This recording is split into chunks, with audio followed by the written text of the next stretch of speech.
Welcome to Chillin' 101. We hope this video helps. In this video, I will show you how to replace a Nissan Versa battery. First, gather your tools, including a 10mm wrench, a battery terminal brush, and a new battery. Always ensure your vehicle is turned off and parked on a level surface.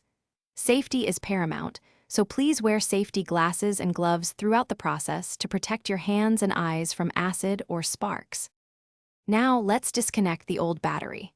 Start by locating the negative terminal, which is typically marked with a minus sign and has a black cable.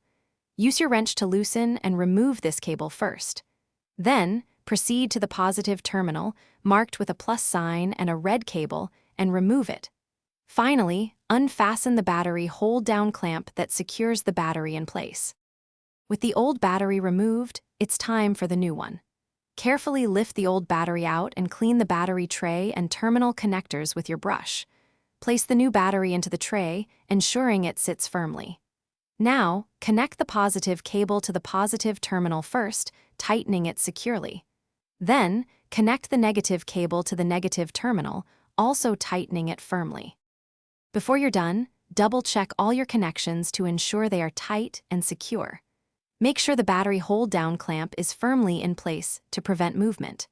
Remember to properly dispose of your old battery at an authorized recycling center. Never just throw it away.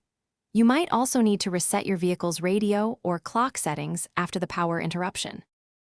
Thanks for watching. Consider subscribing if we helped you.